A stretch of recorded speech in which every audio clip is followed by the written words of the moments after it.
मानस श्रृंखला में आज का विषय अंधकार भाग 1। कहते हैं जब सृष्टि में कुछ नहीं था तब केवल अंधकार था। सारी सृष्टि का उद्भव भी अंधकार से हुआ। सूर्य का भी। ये भी कहते हैं कि मोक्ष का अर्थ है फिर से उसी में लीन हो जाना जहां से आए हैं, अर्थात अंधकार में। क्या उसी के लिए ज्ञान रूपी प्रकाश की जरूरत पड़ती है? प्रकाश के सहारे अंधकार को पाना। क्या अंधकार और प्रकाश भिन्न भिन्न है अथवा एक ही रस्सी के दो छोर है? एक घटता है तब दूसरा बढ़ जाता है। काला नाम भी तो अंधकार का ही है। क्या कृष्ण का अर्थ काला नहीं है? क्या सृष्टि मूल में कृष्ण नहीं है? क्या आद्या को हम काली नहीं कहते? क्या वह भी अंधकार का पर्याय नहीं है? दूसरी बात यह भी है कि इनसे अधिक प्रकाशित और कौन है? क्या कृष्ण सोमवंशी नहीं है? ये भी तो काले रंग का ही द्योतक है। आनंद रूप भी काला है। सृष्टि की शुरुआत भी आनंद से ही होती है। इसी प्रकार जीवन में अनेक बातें हमें दृष्टिगोचर होती है, दिमाग में आती रहती है। किसी को हम स्वीकार कर लेते हैं, किसी को नकार देते हैं। हम सृष्टि के अंग हैं। सृष्टि में कुछ भी हमारे विरोध में नहीं हो सकता। सब कुछ सकारात्मक होता है, उपयोगी भी होता है। फिर हम किसी तथ्य को अस्वीकार क्यों कर देते हैं? जिसे नकार रहे हैं वह हमारे प्रति क्या भाव रखेगा? क्या हम अपना एक विरोधी पैदा नहीं कर रहे? क्या हम उससे आगे कभी भयभीत नहीं होंगे? क्या उसे देखते ही हमारी मुद्रा आक्रामक नहीं हो जाएगी? क्या हमारा अहंकार बलवान नहीं हो जाएगा? इसी के कारण तो हम अस्वीकार करते हैं। इसी से तो हमारी बुद्धि पैदा होती है। मन, बुद्धि और अहंकार मिलकर हमारे चित्त का निर्माण करते हैं। बुद्धि और अहंकार तो एक ही है और मन, ये तो सदा आशंकाओं से ही भरा रहता है। पुराने अनुभवों से चिपक कर बैठा रहता है, गांठों पर गांठें बांधे रहता है। इसके लिए मानव जीवन परिवर्तनशील ही नहीं है। एक तो कामना मन का बीज है, मन का पीछा ही नहीं छोड़ती। जब मन इंद्रियों के अधीन हो जाता है तो कामनाएं भी असीम हो जाती है। कामना का अपूर्ण रूप ही संताप का एक मुख्य कारण है। दूसरा मुख्य कारण है स्मृति। मन स्मृतियों को पकड़े रहता है। इसी से भय, द्वेष, हिंसा जैसे नकारात्मक भावों का सिलसिला चलता रहता है। न प्लस का प्लस रे, यानी बलवान अस्वीकृति देना। कामना पूरी न होना भी अहंकार को ठेस देता है और यही अहंकार अस्वीकृति के लिए भी जिम्मेदार है।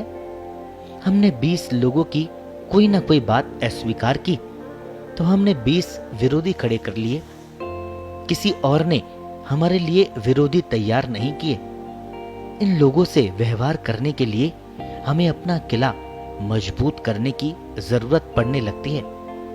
इस तरह की सारी क्रियाएं और प्रतिक्रियाएं भी नकारात्मक होती है। आगे से आगे एक नया जाल बनता ही चला जाता है। प्रकृति में ज्ञान से पहले अज्ञान होता है। उसे पैदा करने की आवश्यकता नहीं होती। धर्म से पहले अधर्म होता है। इसी के कारण धर्म को प्रवेश नहीं मिलता। मिलता भी है तो अज्ञान का अंधकार बाधा बनता रहता है। जब व्यक्ति देव या सुर प्राणों को अस्वीकार कर देता है तब असुर प्राणों को प्रवेश मिल जाता है। इसी को नकारात्मक भाव कहते हैं। व्यक्ति को क्रोध आता है, वह उसे देव प्राण की तरह प्राकृतिक रूप में स्वीकार नहीं करता, उसे दबाने की कोशिश करता है। घृणा उठती है, वासना उठती है, हर एक को दबाने की चेष्टा करता है। हर दबी हुई वृत्ति और कामना ही अचेतन मन का निर्माण करती है। इसका परिणाम यह होता है कि हर एक दबी हुई वृत्ति का या कामना का दूसरा छोर भी छूट जाता है, हमारे व्यक्तित्व से निकल जाता है। वासना को दबाया और प्रेम का मार्ग भी बंद हो गया। प्रेम का अभाव महसूस हुआ, तब उसकी पूर्ति हमने भोजन से करने का प्रयास किया। अधिक भोजन से प्रेम पाने की कामना पूर्ण कैसे हो सकती है? आप पीछे पड़कर उसकी खुराक कम करा दो, वह तीसरा मार्ग पकड़ लेगा। जब तक उसकी दबी हुई कामना बाहर नहीं निकलेगी, तब तक उसका व्यवहार स्थिर नहीं हो सकता। इसका दूसरा परिणाम भी आ सकता है।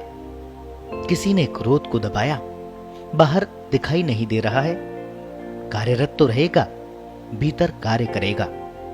अंतःस्रावी ग्रंथियों के रसायन बदल देगा, शरीर की रासायनिक प्रक्रिया में व्यवधान आ जाएगा, ग्रंथि में विकार आ जाएगा, शरीर रोगग्रस्त हो जाएगा।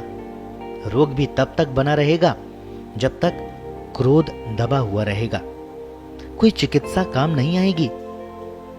आचार्य रजनीश ने एक बार कहा था कि जीवन तो असुरक्षा का नाम है, सुरक्षा तो मृत्यु है। जहां कुछ भी घटित नहीं होता वह भी मृत्यु है। इसीलिए हम विवाह भी करते हैं ताकि सब कुछ सुरक्षित हो जाए, भले प्रेम रहे या न रहे। प्रेम में कभी सुरक्षा का भाव नहीं रहता, वहां तो केवल संवेदनाएं रहती है। विवाह में हम व्यक्ति को ऐसा बना देते हैं कि उसका बदलना ही बंद हो जाए। इसी में व्यक्ति स्वयं को सदा सुरक्षित महसूस करता है। व्यक्ति यांत्रिक हो जाता है। हमारा भय ही हमारे असुरक्षा के भाव के पीछे है। इसका कारण हमारा नकारात्मक व्यवहार है। इसके मूल में है हमारा अहंकार या अज्ञान का अंधकार। मन वर्तमान में नहीं लगता, स्मृतियों में अधिक लगता है, भविष्य की आकांक्षाओं में भी लगता है। वर्तमान तो क्षणिक होता है। मन वहां पहुंचे इसके पहले तो वह क्षण स्मृति बन जाता है, नया क्षण आ जाता है। फिर मन वर्तमान से कैसे जुड़ सकता है? अतः अतीत में ही रहता है। यही मन बुद्धि के साथ जुड़कर चेतना का रूप लेता है। यही अहंकार बन जाता है। स्मृतियों के साथ जीने का एक अर्थ है यथार्थ से दूर रहकर जीना, प्रकृति के धरातल से हट जाना। तभी हम अस्वीकार करने का दुस्साहस करते हैं, प्रकृति को चुनौती देने की बात करते हैं। अहंकार सदा धारा के विपरीत ही जाने की सोचता है। टकराव का मार्ग ही उसे सदा पसंद है। प्रकृति का अंग बनकर जीना सहज मार्ग है। हमारे पास जो कुछ शक्तियां हैं वे भी तो प्रकृति दत्त ही है। जो कुछ प्रकृति में है वही तो हमारे भीतर भी है। यथा अंडे तथा ब्रह्मांडे। स्वीकार करने का परिणाम ही मनुष्य को व्यष्टि से उठाकर समष्टि भाव में ले जाता है। इसके लिए पहले ब्रह्मांड को अपने शरीर में मानना पड़ेगा, समझना पड़ेगा। तभी अपनी प्राकृतिक ऊर्जाओं का सृजनात्मक उपयोग संभव है। कोई भी सृजन इसके बिना संभव नहीं है। हम प्रकृति से सदा जुड़े हैं। प्राकृतिक क्षमताओं का सही उपयोग किए बिना हम प्रकृति की गतिशीलता को बनाए नहीं रख सकते। इसके लिए स्वीकार करना पहली शर्त है। जीवन में जो भी संयोग बनता है, जो भी विचार या भाव आता है, उसको स्वीकार करने का अभ्यास करें। नकारे नहीं, उससे मित्रता करें, समझें, कारणों में जाने का प्रयत्न करें। भाव तुरंत विदाई हो जाएगा। स्वयं को सदा अवधारणाओं से मुक्त रखना इसमें बहुत बड़ी भूमिका निभा सकता है। मन को वर्तमान से जोड़े रखने का अभ्यास कर्म को पूजा का रूप देता है। वर्तमान में जोड़ने का अर्थ है स्मृतियों और कल्पनाओं से बाहर निकल जाना। ये भी कह सकते हैं कि मन के पार चले जाना, भावनाओं के धरातल पर। यहीं जाकर आनंद की अनुभूति होगी। ध्यान मुद्रा में जब भी इस धरातल को छुएंगे, चारों तरफ एक गहन अंधकार छा जाएगा।